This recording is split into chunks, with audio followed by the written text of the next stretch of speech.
que j'ai pas tourné de podcast, donc celui-là risque d'être un peu long. Je vais essayer de me dépêcher de condenser ce que j'ai à vous dire. J'ai pas tourné de podcast depuis janvier ou décembre peut-être, je sais plus. Enfin bref, tout simplement parce que on a récupéré les clés de notre maison fin janvier. On a attaqué les travaux le même jour, donc voilà, pendant un mois de travaux intensifs, je n'ai pas pu vraiment de toute façon tricoter ou coudre et j'avais plus vraiment d'endroit pour me poser. Ensuite, le confinement est arrivé, j'ai eu beaucoup de temps pour créer plein de choses parce qu'au début du confinement, même si j'avais du temps pour faire un podcast, j'avais pas grand chose à vous montrer. Et puis ensuite, le rythme de travail a repris, etc. Et plus les temps passent, plus les projets s'accumulent et plus il faut du temps pour tourner un podcast. Donc voilà, cette fois, ça y est, je suis lancée. On va pouvoir commencer ce podcast. Avant ça, j'espère vraiment que vous allez bien. J'espère que cette drôle de période qu'on a traversée s'est passée au mieux pour vous et que maintenant qu'on en est un peu sorti, ça va bien pour vous, pour vos proches, que ce soit en termes de travail ou de santé.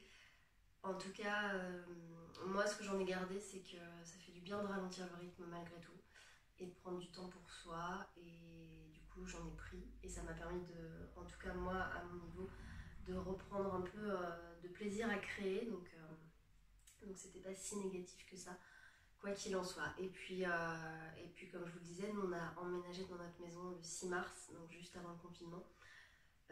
Autant dire qu'on a eu vraiment de la chance. Voilà, donc là moi je suis dans ma chambre qui est très lumineuse et je pense que ce sera le nouveau cadre de ces podcasts. Donc voilà, je vous présente ma chambre qui est à peu près rangée. Comme d'habitude, je vais faire une partie couture, une partie tricot. Je vous marquerai au moment d'attaquer à quel moment vous pouvez aller d'une partie à l'autre si l'une des deux vous intéresse pas. Je vais peut-être commencer par la partie couture. Comme ça, parce que c'est celle pour laquelle j'ai le plus de choses à dire, je pense. Comme ça, après, on terminera par le tricot. Pour ceux que ça n'intéresse pas à la couture, vous pouvez passer directement au tricot. Donc, quand je vous ai vu la dernière fois, enfin, vu, façon de parler, on était donc dans notre appartement. Et c'est vrai que dans cet appartement, on avait une pièce qui nous servait de bureau. Mais j'avais plus vraiment envie de m'y installer pour coudre parce qu'il y avait déjà beaucoup de bazar. Et il n'y avait pas vraiment de place, j'avais pas de table pour couper mon tissu, pour repasser et tout, donc c'était compliqué. Donc j'avais clairement une motivation en couture qui était proche de zéro, pourtant c'était pas les projets qui manquaient. Mais voilà, et donc là quand on s'est installé, en fait à la base j'étais censée avoir un atelier à l'extérieur de la maison, dans une petite pièce qui est dans le jardin. Et les travaux n'avaient pas été faits parce que la priorité c'était quand même de faire les travaux dans la maison avant d'attaquer l'extérieur. Donc j'avais pas vraiment de pièce dédiée, mais on s'est débrouillé avec Elia pour se faire une espèce de bureau improvisé dans une des pièces de la maison. Donc c'est pas mon bureau à proprement parler, parce que j'ai juste pris une vieille porte qui traînait dans le garage que j'ai posée sur 2 tréteaux dégueulasses. Mais ça fait très bien l'affaire, et je me suis donc installée un petit coin couture dans cette pièce qui finalement va rester mon coin couture. Je vais juste essayer de remplacer la porte et les tréteaux par mon bureau et installer un peu mieux ça, mais voilà, donc je me suis recréé un petit coin couture qui donne envie. Et puis surtout, le confinement, j'avais du temps et je m'étais inscrite comme beaucoup de couturières à un programme de couture bénévole pour l'hôpital de Dijon, pour faire des blouses en l'occurrence. Donc j'avais été retenue, j'en ai reçu 5 la première fois, ensuite j'en ai reçu de nouveau 10. Donc j'ai en tout cousu une quinzaine de blouses. Bon, c'est pas la couture la plus passionnante, on va pas se mentir. En gros, c'était des kits tout prêts, vous receviez le tissu déjà prédécoupé et il fallait simplement assembler, donc c'est beaucoup d'ourlets, de choses comme ça, avec des manches, avec un bon embu, enfin bref, c'était pas... Mais bon, en tout cas, ça m'a montré que je pouvais passer des heures à coudre et ça m'a réconcilié un petit peu avec la couture, mine de rien. Donc c'était plutôt bien, puis c'était une bonne action, donc je le faisais de bon cœur. J'ai évidemment cousu quelques masques pour quelques demandes extérieures, pour Elia, pour moi. J'en ai cousu d'autres pour aider quelqu'un qui en vendait aussi. Ça c'est pareil, c'est pas la couture la plus passionnante du monde. Les nôtres, enfin les miens en l'occurrence, parce que ceux d'Elia sont blancs. Moi je suis partie sur le modèle à 3 plis, tout simple, avec un surjet. J'ai juste pris des élastiques pour moi qui étaient un petit peu funky, avec des paillettes. C'est des élastiques que j'avais achetés chez Flying Tiger, je crois, à une époque. Et puis j'ai utilisé mes chutes de tissu, hein, donc ça me permet d'avoir parfois des tenues raccord, on va dire, entre mes robes et mes masques. Voilà, je m'en étais cousu une petite série comme ça.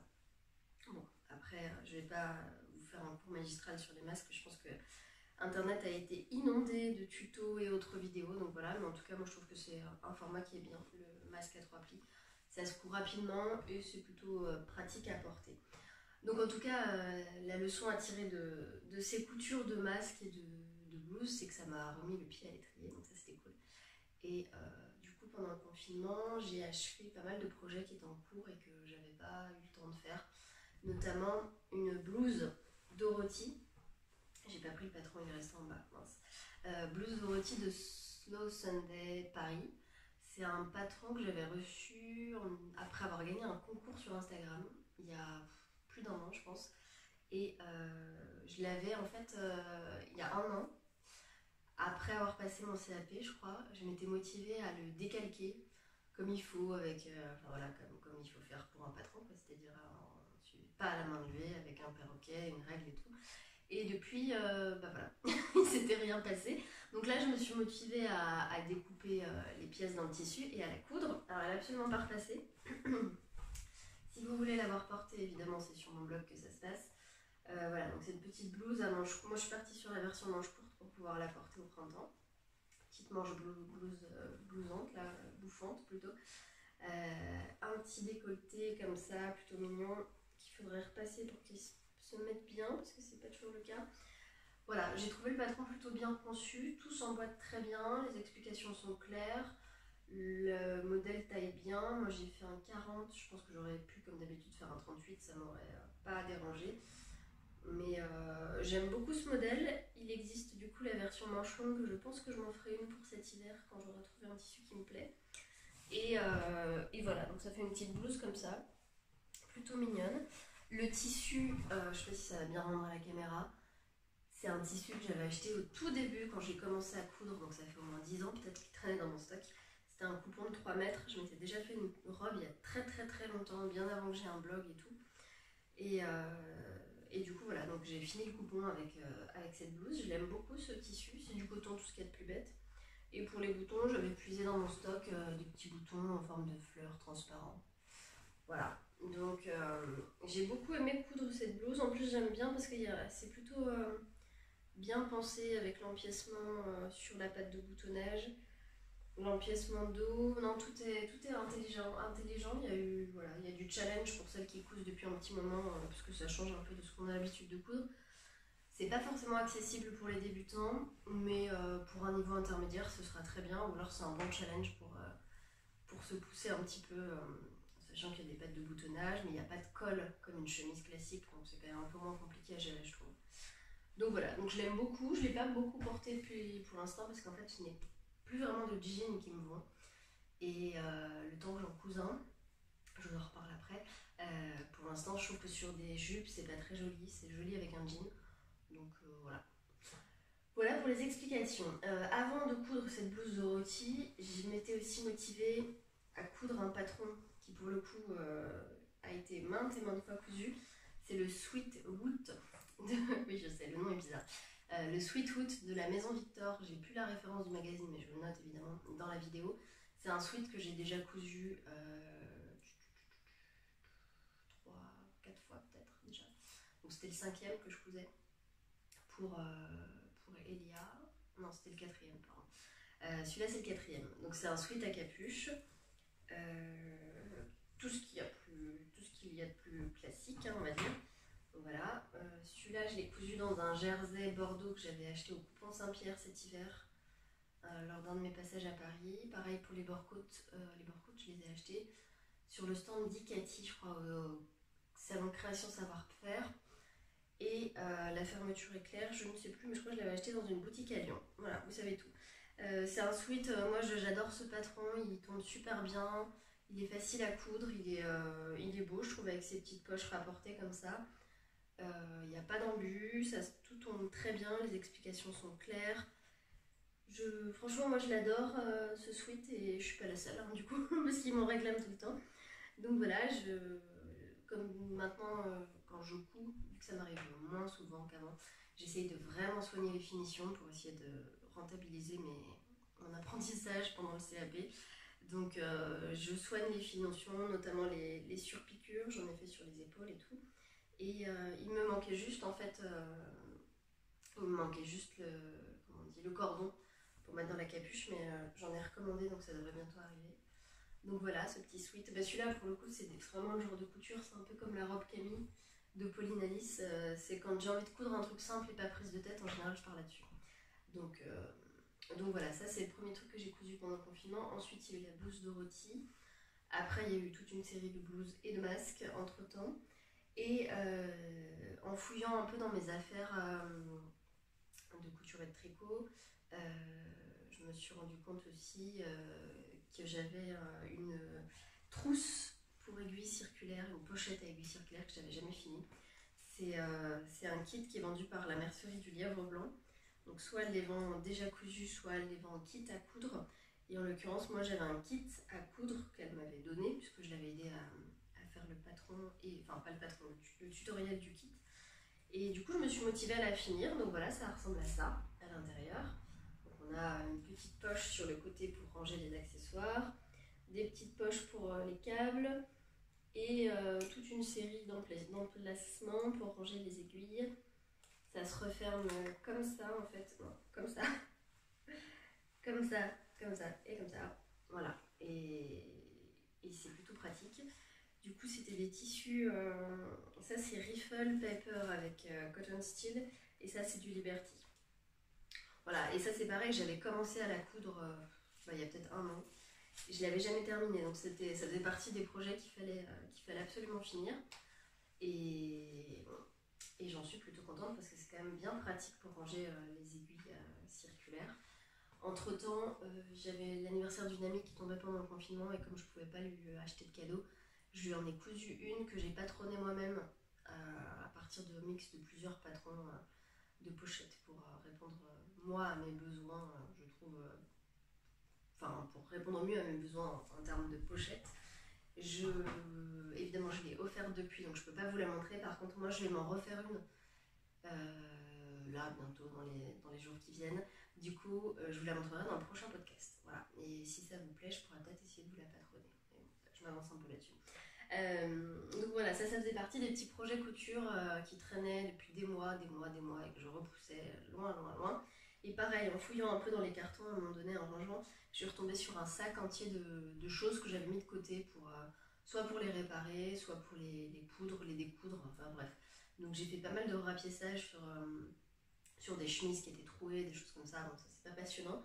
Mais j'ai retrouvé une robe de ma maman, une très jolie robe dans un tissu noir avec des petites fleurs blanches que j'ai portée pendant des années, enfin que elle déjà a portée pendant des années, qu'elle m'avait ensuite donnée parce qu'elle lui allait plus et que moi j'ai portée pendant des années. J'adorais cette robe, c'était une de mes robes préférées au monde.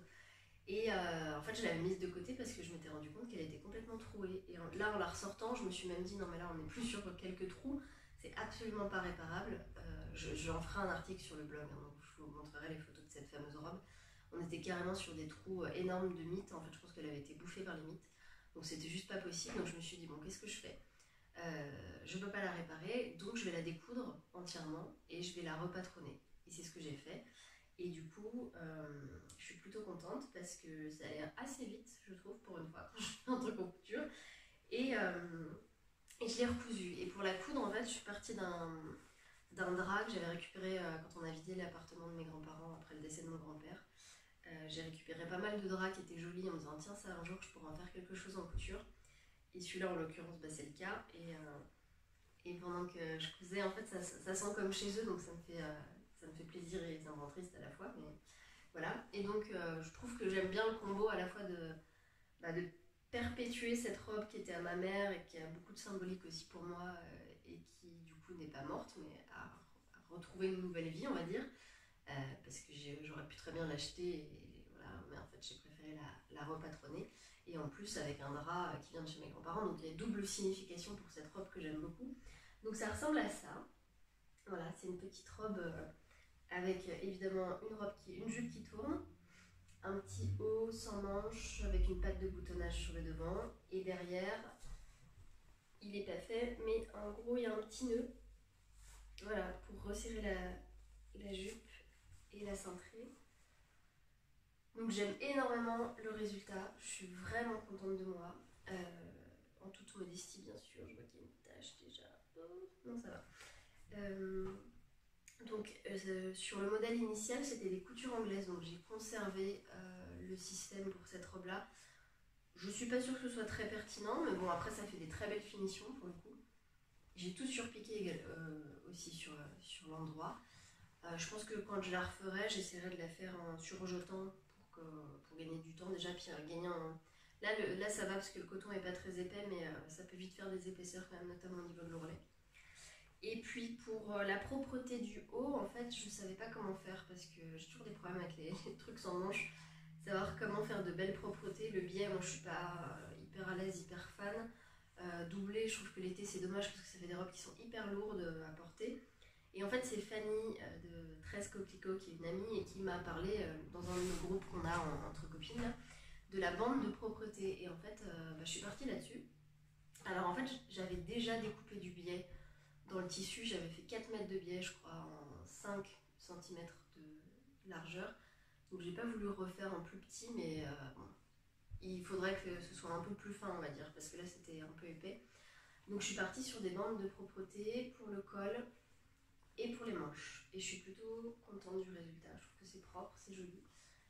Effectivement, là comme elles sont larges, ma surpiqûre elle est un peu basse par rapport à... J'aurais préféré qu'elle soit un peu plus en surpiqûre, pour le coup, en nervure, mais bon. Voilà. Donc je suis très très contente de cette robe. J'ai fait les photos il y a 2 jours avec Anaïs, donc je vais bientôt vous en parler sur le blog. Et je l'avais mise sur Instagram, elle a cartonné cette photo. Donc merci pour l'accueil que vous avez réservé à cette robe que j'adore. Et je l'aime vraiment beaucoup, donc je pense que je vais m'en refaire dans l'été, ça y a aucun souci. J'ai plein de tissus en plus qui attendent depuis des années de trouver la bonne robe et je pense que clairement c'est celle-ci. Elle est en passe de devenir clairement ma robe préférée après le modèle de ma robe de mariée qui ressemble sensiblement à celle que j'ai aujourd'hui. Mais voilà, donc je suis vraiment contente du résultat, je suis contente d'avoir patronné cette robe proprement en plus, à peu près. Il faut juste que je pense à noter dans un petit coin les marges de couture pour pas les oublier au fil du temps. Mais voilà, autre projet qui traînait depuis 2 ans, c'est une robe de Louis-Antoinette Paris, donc Feu Louis-Antoinette, parce que c'est une marque de patron qui n'existe plus. Je l'avais récupérée au moment où il faisait un hack la mode, en fait c'était un espèce de concours, enfin c'était pas un espèce, c'était un concours, où en gros ils offraient un patron et il fallait le modifier pour participer au concours. Alors moi j'avais pas participé au concours, j'avais juste téléchargé le patron, c'est pas bien. Mais je l'avais commencé il y a 2 ans. J'avais commencé et j'avais dû buter sur un truc, je sais plus pourquoi. Et à ce moment-là, Elia m'a demandé en mariage et je me suis lancée dans la confection de ma robe de mariée. Donc je l'avais mis de côté et puis le temps passant, en fait, j'avais plus du tout la motivation de revenir dessus. Parce qu'en fait, je m'étais arrêtée à l'encolure et je sais pas pourquoi je bloquais sur les explications du patron, je comprenais pas ce qu'il voulait. Et là, je me suis dit, allez, tu la ressors. Pareil, elle faisait partie du sac des trucs à mettre de côté et à finir. Donc je l'ai ressortie et effectivement je me suis pris la tête en fait sur l'encolure, mais je me suis rappelé après coup que je l'avais creusée par rapport à la forme initiale. Donc c'est pour ça que l'empiècement il ne matchait pas. Voilà. Donc pareil, en fait je me suis dit bah non mais ne cherche pas plus loin, va au plus simple. Et du coup j'ai fait une bande de propreté avec du biais qui traînait dans mon stock. Voilà, ça se voit pas du tout sur l'extérieur. C'est très propre au niveau de la finition et ça va très bien. Donc c'est la robe Alma de Louis-Antoinette Paris. Au niveau des modifications, je me rappelle plus trop, mais je crois que j'avais bien raccourci les manches. Je les avais doublées avec du passepoil sur la bordure, on va y arriver. Et pour le reste, j'ai rien modifié. J'ai fait la patte de boutonnage hier que j'ai terminée. Voilà, avec des petits boutons jaunes que j'ai trouvé dans mon stock. Je pense juste que je vais la surpiquer pour qu'elle ne s'ouvre pas, parce qu'en fait hier j'ai voulu la mettre pour faire du vélo et ma hantise c'était qu'il y ait un des boutons au niveau des fesses qui craque parce qu'en fait elle s'enfile sans avoir besoin de la déboutonner ou de la boutonner, donc elle s'enfile directement comme ça, c'est juste pour faire joli. Donc je pense que je vais la sécuriser en faisant une toute petite couture sur le côté pour éviter que ça baille et que ça claque surtout, parce que ce serait dommage. Donc voilà, j'aime beaucoup le résultat. Pareil, je crois que je l'avais fait en l'équivalent du 40, j'aurais pu clairement la faire en 38 comme d'habitude. Il faut vraiment que j'apprenne à choisir la bonne taille un jour. Le tissu, c'est un coton un peu épais que j'avais acheté sur la petite épicerie, mais je ne saurais plus vous donner la référence de la marque parce que je ne me rappelle plus, c'était il y a 2 ans. Il y a des poches sur cette robe aussi, que je viens de claquer en ouvrant. Très bien, elles sont solides mes coutures, c'est impressionnant. Voilà. Donc, bon, je suis plutôt contente de moi parce que ça faisait partie des projets boulets que je traînais depuis des années et qui enfin terminé 2 ans après. Il était temps et le résultat est plutôt sympa. Donc, voilà. Pour le coup, je dirais pas que c'est ma robe préférée parce que je trouve que l'encolure est un peu trop haute encore et bon, voilà. C'est pas le genre de forme que j'aime le plus, mais je serais contente de la porter. Elle fait un peu plus habillée, je trouve, que mes robes classiques. Donc voilà, je suis plutôt contente de cette robe Alma de Louis-Antoinette Paris. Alors pareil, je ne dirais pas que c'est accessible aux grands débutants parce qu'il y a quand même quelques difficultés à gérer, mais elle est carrément réalisable quand vous avez déjà cousu 1 ou 2 robes et que vous avez envie de vous lancer. Donc voilà, on a presque terminé les projets finis. Je suis en train de réfléchir si j'ai rien oublié, un truc que j'aurais offert ou quoi, mais non. Et puis il y a celui-là dont je vous avais pas parlé parce que je crois que dans le dernier podcast il n'était pas encore cousu. C'est un body que j'ai réalisé pour mon anniversaire en février. C'était une soirée déguisée. Je suis partie du body I Am Chantal de I Am Pattern. C'est un des derniers patrons qu'ils ont sorti. En fait, c'est un patron qui est pas. On peut pas l'acheter tout seul. Il est forcément vendu avec la jupe Cindy à I Am Cindy. Donc, moi, la jupe, je m'en fichais un peu parce que je suis pas. Les jupes patineuses, il en existe des tonnes. Par contre, le body, je le trouvais vraiment chouette avec son encolure bateau. Donc, je l'ai acheté, je l'ai cousu assez rapidement. C'est un tissu jersey extensible doré que j'avais acheté chez Mondial Tissu pour l'occasion. Au niveau de la réalisation du patron, comme tout souvent avec I Am Pattern, il n'y a rien à dire, c'est absolument parfait. Le seul truc, c'est que moi, comme je fais 1m53, j'ai dû réduire la hauteur du buste, enfin la hauteur du corps plutôt à ce niveau-là, de 10 bons centimètres. Parce que ça baillait, c'était vraiment pas chouette. Pour le reste, il est vraiment top. Et je l'ai déjà reporté en fait, hein, parce que le but c'était de faire. Je m'étais fait un tutu aussi, mais ça pour le coup je le reporterai pas dans la vie de tous les jours. Mais celui-là, je l'ai déjà porté sur un jean et un short en jean, et franchement c'était top. Donc voilà, j'aime beaucoup ce patron, je suis vraiment contente de l'avoir testé et de l'avoir acheté. Et je sais que c'est pas le dernier que je ferai pour le coup. Il est vraiment top, il est accessible pour le coup pour les débutantes. Il ne faut pas avoir peur de coudre du jersey parce qu'il n'y a aucune raison que ça se passe mal. Et franchement, c'est un must-have, comme on dit. Je crois qu'il y a plusieurs encolures différentes. Enfin, c'est comme souvent maintenant avec les patrons, il y a plusieurs combinaisons. Voilà, moi c'était manche courte, col bateau, mais il existe plusieurs combinaisons. Donc là, on a fait le tour des projets terminés en couture. Je vous avais promis que j'irais assez vite, hein. J'espère que je vais pas trop vite, mais à chaque fois, de toute façon, il y a des articles détaillés sur le blog qui suivent en général.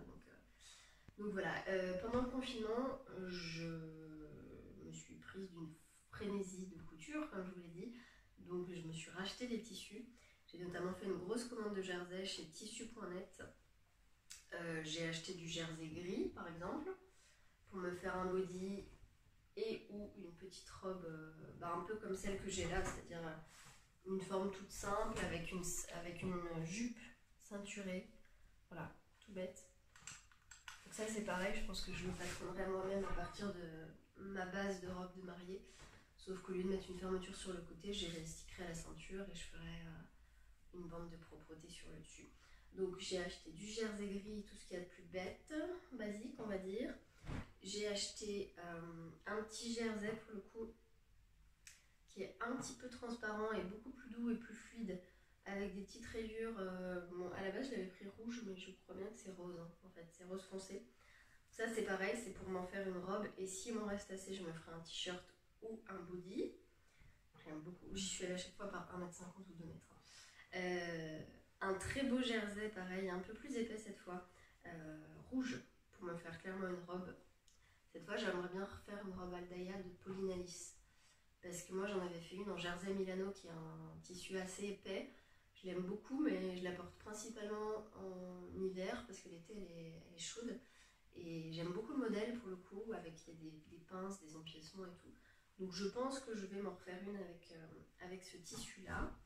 Et j'ai acheté aussi un jersey comme ça, rayé, marinière, clairement pour me faire un body. Et s'il m'en reste assez, je me ferai une robe. Je suis un peu ambitieuse, hein. À mon avis, je n'y arriverai jamais à caser une robe et un body dans les coupons. Et ça, pareil, pour me faire une robe, Aldaïa et ou robe de mariée, je sais pas. Enfin, quand je dis robe de mariée, c'est pas. C'est la base de ma robe de mariée que je décline. Hein. J'en ai déjà fait deux. Voilà. Donc voilà pour les achats de tissus. J'ai aussi acheté. Hop, oh non, c'est une grosse commande. Pareil, un jersey, mais cette fois plus dans les bleus. Je vais aussi dans les trucs que je vais bientôt coudre, refaire un sweat wood. Je déteste ce mot, c'est trop bizarre. Enfin, c'est pas que je le déteste, mais je trouve ça. Bref. Et c'est dur à dire, sweet wood. Pour Elia, et cette fois dans un jersey imitation laine que j'avais acheté au coupon Saint-Pierre en même temps que l'autre cet hiver. Il est doublé en polaire là, pour le coup, donc je pense qu'il le mettra plutôt cet automne, mais j'ai tout ce qu'il faut pour le coudre, donc il faut que je le mette, ça peut aller assez vite. Et j'ai acheté également chez Mondial Tissu à la fin du confinement un tissu d'ameublement parce qu'on nous a donné un fauteuil qui est très beau, mais les coussins sont un peu abîmés, ils sont pas beaux, ils sont blancs, enfin, bref, c'est pas chouette. Donc pareil, je vais découdre en fait les housses pour les repatronner et refaire des housses avec ce tissu qui est conçu pour l'ameublement, quoi. Voilà. Et puis je m'étais aussi acheté chez Mondial Tissu au même moment un jean noir un peu élastiqué avec un petit peu d'élasticité pour me faire un jean pour le coup, parce que je me dis qu'il est temps quand même de me revenger, reprendre ma vengeance sur le jean après mon échec du jean safran il y a 3 ans je crois. Cette fois je vais faire un ginger de Closet Case Pattern. C'est une marque de patron en anglais, mais celui-là je crois qu'il a été traduit en français. C'est un jean slim, tout ce qu'il y a de plus bête. Je sais que ma copine Hélène, elle l'a déjà cousu au moins 2 fois et elle m'a dit que c'était vraiment bien parce qu'il y a plein d'explications pour l'ajuster à sa taille. Donc je vais me lancer, je vais essayer avec ce jean noir parce que je manque cruellement de jeans et en ce moment j'ai vraiment besoin d'un jean noir. Enfin, j'ai vraiment envie d'un jean noir. Donc voilà. Donc ça fait quand même beaucoup de projets pour l'été, sachant qu'entre temps je voudrais me refaire une robe, une petite robe comme celle que j'ai repatronnée. Bon, connaissant mon rythme en couture malgré tout depuis la reprise du boulot, c'est ambitieux, mais c'est pas grave, on va y arriver.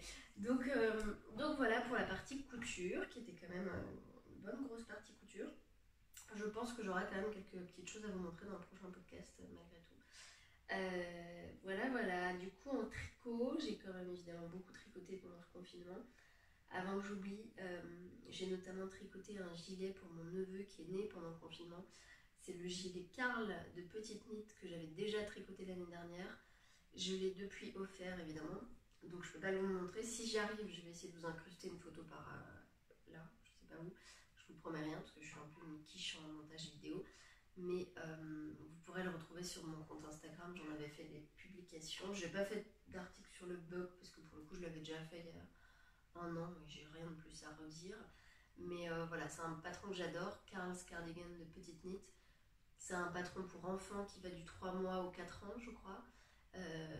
C'est un gilet qui se tricote de bas en haut, un aller-retour et en magic loop sur les manches. Et c'est un point de smoking stitch comme on dit. Et j'adore ce point, voilà. Donc j'étais très contente de pouvoir refaire ce gilet. Je l'ai tricoté en 1 an, histoire d'être sûre d'avoir de la marge. Et j'avais utilisé de la laine pour le coup que j'avais en stock, qui était de la laine achetée par ma mère, je crois chez Action ou un truc des gros packs de laine. Enfin c'est pas de la laine d'ailleurs, c'est plus de l'acrylique, mais je me suis dit que pour les enfants c'était bien parce que c'est pas allergisant et puis ça se nettoie facilement, enfin c'est moins fragile on va dire que de la vraie laine. Voilà, donc j'ai tricoté ça pendant le confinement, j'ai tricoté, ça m'a pris un certain temps, je l'avais commencé avant mais je l'ai terminé pendant un White Forest Cardigan d'Alice Hammer. Vous l'avez vu sur le blog, sur les réseaux sociaux. Donc c'est un gilet qui qui est composé de torsade, je sais pas si ça va bien rendre, mais de torsade et d'un point texturé avec des chevrons et tout. Ça se tricote, si mes souvenirs sont bons, de haut en bas. On commence par le col et on termine ensuite. Les manches se font à part en relevant les mailles. Il y a des petites poches, donc c'était la première fois que je tricotais des poches. Voilà, donc j'ai appris à tricoter des poches, comme quoi on apprend encore des choses. Hein. Le patron est top, il y a quelques erreurs, mais Alice a fait un rectificatif sur son site internet, donc il n'y a pas d'énormes problèmes, je trouve. C'est un patron que j'adore, j'ai adoré tricoter. En fait, le White Forest, moi je l'avais déjà tricoté 2 fois en version homme pull. C'est un mot, enfin, White Forest, je parle du motif avec les chevrons, les torsades et tout. Et c'est vraiment un motif que j'adore travailler. Mais vraiment, j'adore. On s'ennuie jamais et c'est hyper, je sais pas, c'est relaxant. Ça suit bien en plus, donc c'est plutôt agréable. J'ai utilisé pour le tricoter de la laine Hamilton Tweed 1 de BC Garn, donc exactement la même laine que celle que j'avais utilisée pour les versions hommes, sauf que cette fois c'est du bordeaux. C'est une laine qui couvre super bien, que j'adore, qui est pleine de petites nuances, de petits speckles. Et bon, elle bouloche un petit peu, ça c'est vrai, mais ça c'est le problème de toutes les laines. Et voilà, et j'en suis très contente de ce gilet. C'est donc un gilet long, un petit peu format gilet de papier, je trouve. J'ai pris des petits boutons que j'avais dans mon stock en plastique, imitation bois, qui font très bien l'affaire, je trouve. Et qu'est-ce que je peux vous dire de plus sur ce gilet? Bon, c'est clairement pas un modèle que je conseillerais aux grands débutants. Par contre, c'est un bon challenge si vous voulez vous lancer un petit défi. Faut pas avoir peur des torsades, il n'y en a pas beaucoup dans le modèle et elles sont plutôt faciles à comprendre. Donc ça peut être une bonne approche en tout cas des torsades parce qu'il n'y en a pas énormément, vous voyez, hein, il y en a 4 rangées. Ah, gigantesque. Et voilà, donc je suis très contente de ce petit gilet White Forest Cardigan qui n'a pas été beaucoup tricoté. Je crois que la première fois que j'en ai entendu parler c'était avec Elise de Stitches, ma copine Elise. Je le porte alors qu'il fait une chaleur à crever déjà. Voilà, vous voyez, il a une bonne longueur, moi j'aime bien, il descend au niveau des cuisses. Et j'ai tricoté la taille M pour vous donner un ordre d'idée. Donc pour le coup, je ne me suis pas trop plantée sur la taille. Les manches, je les ai pas raccourcies ni rallongées pour une fois, elles tombaient plutôt bien. Parce que des fois chez Alice, les manches sont un peu courtes, je trouve, mais là cette fois, elles sont juste comme il faut. Voilà, donc je trouve qu'il est vraiment chouette. Je promets pas d'en retricoter un dans les prochains mois parce que bon, j'ai envie d'aller découvrir d'autres modèles, mais en tout cas, c'était une belle découverte et j'étais pas du tout déçue. Ça faisait des années que j'avais la laine et des années que je voulais le tricoter et ça a été largement à la hauteur de mes espérances. Donc voilà, donc après ça, quand j'ai fini de tricoter celui-là, donc j'ai enchaîné avec le projet pour enfants, Carl's Cardigan. Et après, j'ai enchaîné avec un petit gilet, encore pour un petit bébé né pendant le confinement. C'est un gilet dents de lion de Elang avec Anna. C'était son premier patron, je crois, qu'elle a sorti il y a une paire d'années maintenant. C'est un petit gilet pour enfants, du coup, moi je l'ai tricoté en 1 an. Qui se tricote, si je dis pas de bêtises, du bas vers le haut, je vais y arriver, donc en bottom up.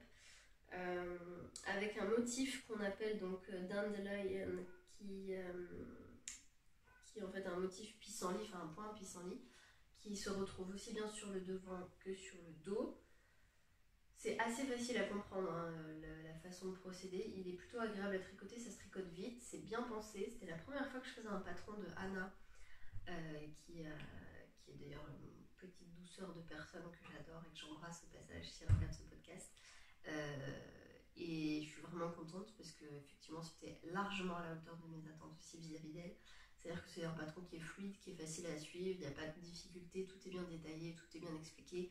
La mise en page est jolie, bon, je ne vais pas vous faire le... Je pourrais continuer comme ça encore des heures, mais tout ce que je peux vous dire c'est foncé. Il n'est pas très compliqué, donc je pense que même les débutants peuvent s'en débrouiller. On tricote donc en aller-retour le corps et les manches se font en magic loop. Alors moi en l'occurrence je ne l'ai pas fait en magic loop, je l'ai fait avec mes kits, mon kit d'aiguilles circulaires mini qui était largement suffisant. Et voilà, des augmentations en raglan pour créer les manches. Je suis très très contente du résultat. Là, il a été bloqué, je vais pouvoir l'offrir. J'attendais de tourner ce podcast en fait pour l'envoyer. J'ai la honte. Et voilà. Et en fait, ce qui s'est passé, c'est que je l'ai tricoté avec un reste de laine que j'avais d'un châle que j'ai fait. Je vous avais montré la dernière fois d'ailleurs, le Winter Holly d'Andrea Mori. C'est donc de la laine des Biblis qui s'appelle Cashmerino Aran. Il m'en restait en fait des pelotes et je me suis dit bon bah ça devra suffire. En plus la couleur est jolie pour une petite fille. La compo était plutôt bien, c'est du mérino et du cachemire, donc c'est laine acrylique et cachemire. Donc pour un bébé c'est pas trop mal. L'échantillon tombait bien, enfin bref tout allait bien. Sauf que arrivé à la première patte de boutonnage, donc vraiment cette partie là quoi. Le gilet était fini, il me restait ça et ça à faire, hein. Donc c'est-à-dire un 10 rangs même pas. Je me suis rendu compte que j'avais plus de laine. La grosse loose. Donc j'ai fini la première patte de boutonnage, je crois. Et j'ai réussi à relever les mailles pour la deuxième, mais j'ai pas pu faire plus. Donc là je me suis dit, oh là là, c'est pas possible et tout. Et en fait, heureusement pour moi, il en restait dans les étagères du lièvre blanc. Donc j'ai pu refaire le plein. J'en ai repris 2 pelotes, du coup il m'en reste une maintenant. Enfin même quasiment une, presque 2, parce que j'ai quasiment pas utilisé de pelote sur de laine sur la première pelote que j'avais quoi. Donc je pense que je vais refaire un petit quelque chose en plus pour un enfant, un bonnet ou des chaussons. Enfin, voilà, mais en tout cas cette laine est très chouette. Je suis pas sûre qu'elle soit encore commercialisée parce que des Biblis ils avaient eu des soucis de filature à une époque et ils avaient un peu changé toute leur gamme, donc celle-ci elle date d'il y a vraiment longtemps, donc je pourrais pas vous dire si ça existe encore. Mais en tout cas je suis très très contente du résultat. Et j'ai vraiment hâte de faire d'autres patrons de Anna parce qu'ils sont vraiment top quoi. Along avec Anna, je recommande les yeux fermés. Après ça, j'ai enchaîné avec un no frill qui est donc un patron de petite knit. C'est un pull, tout ce qu'il y a de plus simple, en jersey classique, qui a été beaucoup vu sur les réseaux sociaux et ça fait des années que je veux m'en faire un. Sauf que je suis un peu têtue quand je veux, pareil. Et j'avais de la laine que j'ai ramenée il y a bientôt 3 ans, maintenant, ou 2 ans, je ne sais plus. Non, 3 ans. d'Irlande, de Dublin. C'est une énorme pelote. Bon, là, elle a été rebobinée, mais elle est beaucoup plus grosse d'habitude. D'une laine, c'est de la pure laine avec des speckles dedans que j'adore. Et je sais pas pourquoi, depuis le début, je veux faire le no frill avec cette laine-là. Sauf qu'en fait, il s'avère que c'est pas le bon type de laine. J'ai galéré à trouver le bon échantillon. J'ai fini par tâtonner à peu près à trouver un échantillon correct avec des aiguilles. Du coup, je crois que je le tricote en 3,5 alors que ça doit se tricoter en 5 à la base. Enfin, je dis peut-être des bêtises, mais voilà. Et il s'avère que donc j'ai commencé à le faire. J'étais partie sur la taille M. Je le tricote. J'avais quasiment fini le corps quand je me suis dit, tiens, mais, enfin, il me paraît énorme ce truc. Il était bien plus grand qu'un pull pour Elia, par exemple, où je me dis, bon, après ça peut être joli quand c'est un peu loose, mais puis au bout d'un moment, je l'essaye devant ma copine Aline, et je lui dis, t'en penses quoi? Parce qu'il était, mais vraiment, il m'arrivait là, quoi. Et elle me dit, non, il est vraiment grand, ça va pas être joli, quoi, même. J'arrivais pas à me projeter, en fait, tant qu'il était pas fini, qu'il n'y avait pas les manches, mais je voyais bien qu'il était très grand. Et du coup, j'ai décidé de le détricoter. Parce que passer des heures à tricoter quelque chose qu'au final je porterai pas parce que c'est trop grand, je trouve que c'est quand même dommage. Donc c'est pour ça que j'ai rebobiné la pelote. Donc j'ai tout détricoté et là j'ai recommencé du coup à le tricoter, mais en taille XS, donc 2 tailles en dessous. Et je pense que là on est sur une taille qui ressemblera à quelque chose, quoi. Mais ça c'est le problème de pas choisir la bonne laine pour le bon projet. Donc j'ai recommencé, voilà, là j'en suis que au début.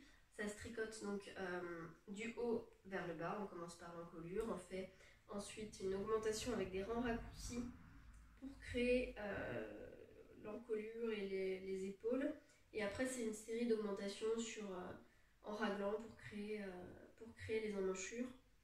Voilà, donc là je pense qu'on sera quand même sur un truc qui ressemble plus à une taille de pull correcte, quoi. Qui sera peut-être un peu trop près du corps d'ailleurs pour le coup, mais ça devrait être beaucoup mieux, quoi. Mais je suis très contente du résultat de la laine en tout cas. Je la trouve vraiment canon. Et et j'ai hâte de le continuer. Sauf que entre temps, alors ces petites knits, pour le coup le no frill il est disponible en anglais et en français. Si vous maîtrisez l'anglais, moi je vous conseille quand même de suivre plutôt, quoi qu'il arrive chez Petite Knit, les patrons en anglais, sauf si vous parlez danois, c'est encore mieux. Parce que j'ai remarqué notamment avec celui-là que les explications en français elles sont beaucoup moins fournies que les explications en anglais. Et notamment à un moment je me posais une question par rapport au nombre d'augmentations, ou je sais plus, c'était une histoire de calcul. Et en français c'est un peu balayé comme ça, hop, faites des augmentations. En anglais c'est hyper bien détaillé, vous tricotez tant de mailles, vous faites une augmentation. Enfin, j'exagère parce que c'est pas ça l'exemple précis. Mais en gros, fiez-vous plutôt aux explications en anglais si vous les comprenez.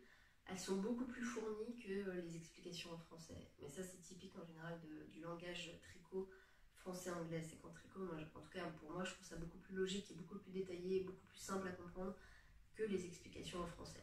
Mais voilà. Et pour le reste, à part les rangs raccourcis, il n'y a aucune difficulté, donc c'est largement assez accessible pour les débutants. Au contraire, ça vous entraîne, je trouve, à faire des rangs raccourcis, c'est pas mal.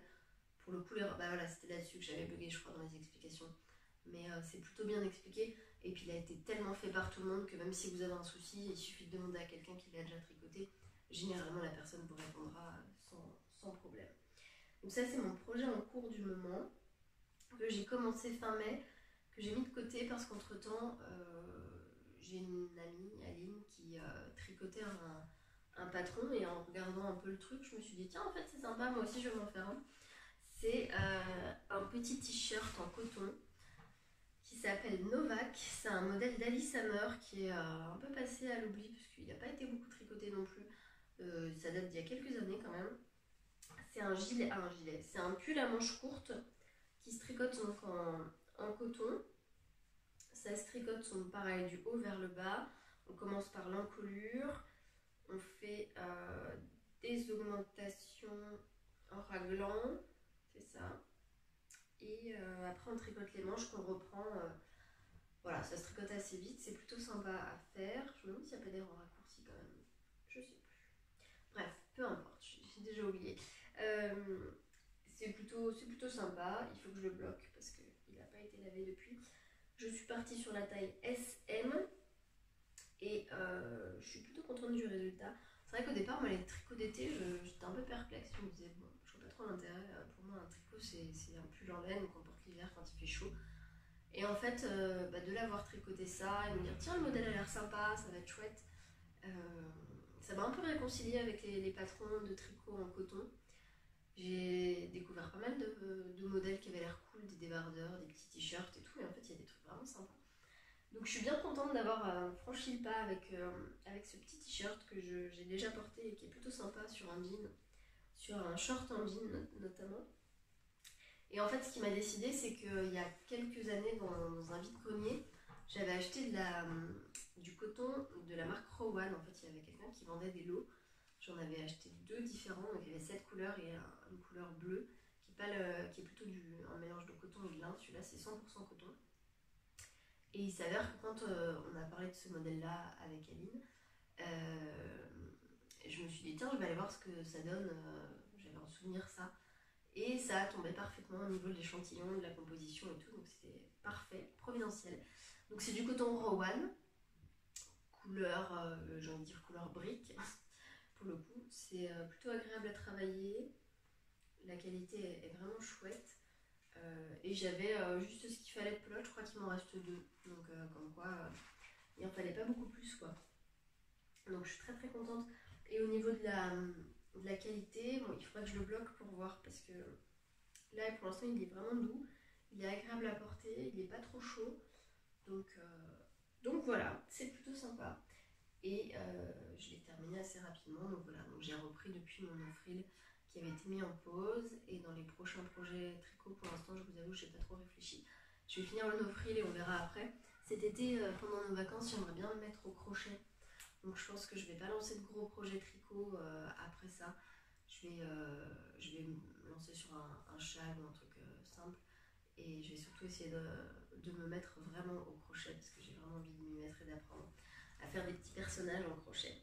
Donc voilà, et puis sinon pendant le confinement, notamment pendant le tricotage de mon no-frill première version trop grande, j'ai cassé au moins 2 aiguilles Nit Pro. C'est un problème qui arrive souvent chez Nit Pro dans les petites tailles d'aiguilles. Ça se pète à la base en fait entre le bois et le métal. Et ça m'a saoulée parce que j'en ai vraiment ras-le-bol de voir à chaque fois les coller et ça repète et ainsi de suite. Et ça faisait longtemps que j'avais envie d'investir dans un kit d'aiguilles circulaires d'une autre marque, c'est Nit Pro. J'ai donc craqué un peu mon PEL et j'ai commandé un kit de Xiaogu chez Lil Weasel. Donc c'est des aiguilles circulaires en bois, parce que j'aime bien tricoter du bois. C'est de la super qualité, enfin on voit que le bois il est vraiment de super qualité. Ça va du 2,75 au 15, non au 10 pardon, n'importe quoi. Il faut juste racheter les aiguilles de 3 à part. Je sais pas pourquoi ils ne mettent pas les aiguilles de 3, on passe de 2,75 à 3,25.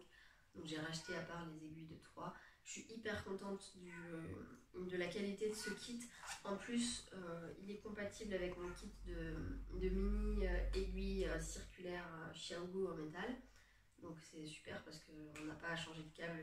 Enfin, on peut tout combiner comme on veut. Donc je suis plutôt contente de mon investissement et c'est pour ça que je voudrais me refaire une pochette à aiguilles circulaires. Non pas que celle-ci soit pas jolie, mais bon, c'est pour le plaisir de m'en faire une à moi que j'aurais cousue en choisissant mes couleurs. Donc voilà, c'est pas donné évidemment, hein, parce que c'est un kit qui vaut plus de 100 euros. Je sais plus combien je l'ai payé, 116 je crois. Voilà, vous savez tout. Mais ça faisait longtemps que j'avais envie de me le payer, on n'a quasiment rien dépensé pendant le confinement. Enfin, on a acheté une maison juste avant, mais à part ça, je me suis dit, allez, fais-toi plaisir, et je suis plutôt contente, je ne regrette absolument pas. Maintenant, j'aimerais bien tester aussi Yaya. Je crois que j'ai une amie qui avait un kit d'aiguilles en métal qu'elle voulait vendre, donc je pense que je vais essayer parce que je me suis redécouvert une passion pour les aiguilles en métal aussi. Donc voilà, vous savez tout pour ce podcast qui est un peu long. J'espère vraiment que la vidéo va pas planter parce que je vois pas ce que je filme, donc bref. Qu'est-ce que je voulais vous dire d'autre? Oui, je vais reprendre les apéros tricot sur Dijon dans pas longtemps. C'était un truc que j'avais initié à l'automne qui du coup est tombé un peu à l'eau. On devait en faire un juste la semaine du confinement, mais du coup ça a été annulé. Donc je vais reprendre ça bientôt là dans les semaines qui viennent. Et puis le confinement, ça m'a fait réfléchir aussi pas mal à un projet de reconversion professionnelle sur lequel je réfléchis depuis quand même longtemps. Et je vais me lancer. C'est un projet en rapport avec la couture et avec le tricot, évidemment, sur Dijon. En gros, pour vous la faire très courte, parce que c'est un énorme spoil que je vous fais là, mais je voudrais ouvrir une mercerie sur Dijon, dans laquelle je vendrai évidemment des trucs pour le tricot, pour la couture, pour la broderie, mais dans laquelle je ferai aussi des cours de couture et de tricot, et des événements, des soirées tricot, des goûters tricot, couture, etc. Donc voilà, il n'y a pas vraiment de date d'ouverture de prévu pour l'instant parce que ça ne dépend pas que de moi. Je ne vis pas seule, donc c'est quand même un énorme changement, c'est un énorme bond en avant de quitter un CDI confortable, bien payé pour se lancer dans l'aventure du commerce. Je ne vous cache pas que le confinement, ça ne m'a pas du tout démotivée, au contraire, parce que je pense que de toute façon, c'est quelque chose sur lequel je réfléchis et travaille depuis un moment, donc j'ai pas envie que ça tombe à l'eau. Je sais juste pas quand ça se fera, mais ça se fera. Et en fait, si je vous en parle là, c'est parce que de toute façon, je commence à en parler beaucoup autour de moi, et parce que je vais bientôt lancer un questionnaire pour une étude de marché. J'aurai besoin de vous, donc je vais vous solliciter dans pas longtemps pour répondre à mes questions. Et j'espère que vous serez au rendez-vous, que vous répondrez, que vous partagerez et que ça va vous enthousiasmer autant que moi. Sachant que ce sera une boutique qui sera basée sur Dijon mais qui sera aussi présente en ligne. Donc voilà, vous savez tout, ce gros secret sur lequel je travaille d'arrache-pied, des heures et des heures par semaine. Voilà, bon, je vous laisse là-dessus, je vous dis à très bientôt, j'espère que vous allez bien, j'espère que vous avez plein de motivation, plein de projets en cours. On se revoit bientôt. En attendant, vous pouvez toujours me suivre sur Instagram, c'est là que je poste le plus, mais aussi sur mon blog que j'essaye de faire revivre tant bien que mal. On essaie de reprendre un regard de motivation. En tout cas, je suis super contente d'avoir pris le temps de faire ce podcast. Ça fait des semaines que je repoussais et il était vraiment temps que je vous parle de tout ça. Donc voilà, je pense que la prochaine fois, ce sera un peu plus court, hein, je vous rassure. Et en attendant, je vous embrasse très fort. À bientôt!